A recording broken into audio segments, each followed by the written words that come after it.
রাতের বেলা টাইগার মুরগির ডিম নিয়ে চলে আসলাম কবুতরের খাঁচায়, কারণ কবুতর দিয়ে আমি এই টাইগার মুরগির বাচ্চাগুলো ফুটাবো।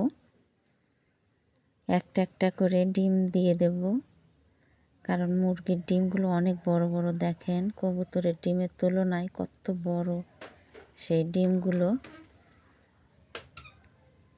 আগে দেশি মুরগির ডিম ফুটিয়েছিলাম, 2টা করে দিয়েছিলাম, ওগুলো একটু ছোট ছিল, কিন্তু এই টাইগার মুরগির ডিমগুলো বেশ বড় বড়, তাই একটা একটা করে দিচ্ছি। প্রত্যেকটা ডিম একটা একটা করে আমি সবগুলো কবুতরের নিচে দিয়ে দেব, যাতে করে ডিমগুলো ভালো পায়। ডিমগুলো যখন বাচ্চা ফুটবে তখন অবশ্যই আপনাদেরকে দেখাবো।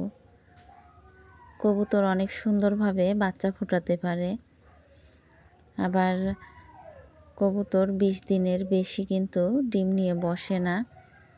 আমার কবুতর ডিম পেড়েছে বেশ কয়েকদিন হলো, তো শেষের দিকে আমার এই ডিম নিয়ে একটু বিপদে পড়তে হবে।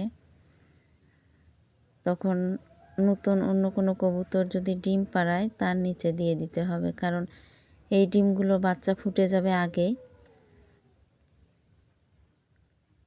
তারপরেও দিয়ে দিলাম। ও মা, এই যে দেখেন এখানে কতগুলো তেলাপোকা রাতের বেলা এখানে এসে সব জমা হয়েছে। এই কবুতর খালি ঠোকরায়, কি যে অবস্থা।